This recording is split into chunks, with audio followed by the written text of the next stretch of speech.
मचिए बैठे माया तो बेटा से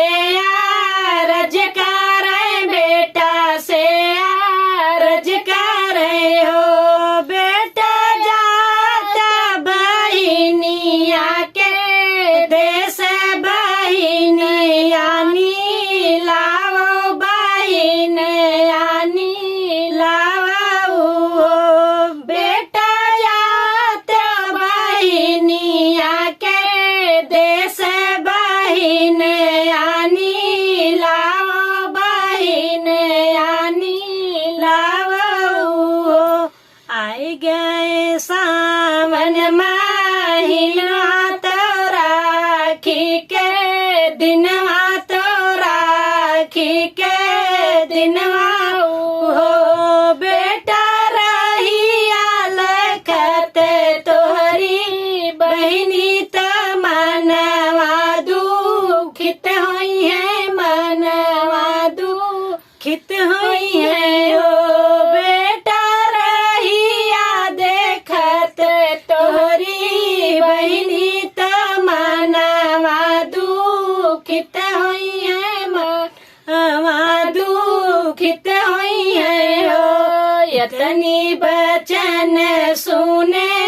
भैया त घोड़े पिठ सवार भाई घोड़े पिठ सवार भाई हो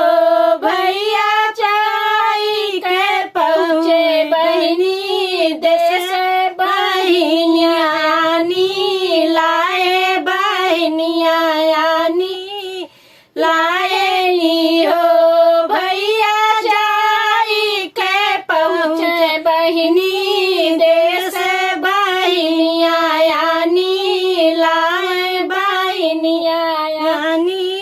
लाएनी हो बहिनी रात कलैया बाटे सुनी तो एक रक्षा सुत बिना एक रक्षा सुत बिना हो इतनी बचन सुनी बहिनी त मनवा खुशी भाई बनवा खुशी भाई हो बहिनी आरती के थाल सजव लागी चंदन लगाव लागी चंदन लगाव लागी हो बहिनी हाथ कलगड़ी कलैया त रक्षा सूत्र बांध तो रक्षा सूत्र बांधई हो बहिनी हाथ कलगड़ी का बहिनी हाथ के पकड़ कलैया त रक्षा सूत्र बांध तो रक्षा सूत्र बांधई हो बहिनी हाथ पकड़ कलैया तो रक्षा सूत्र बांध तो रक्षा सूत्र बांधई हो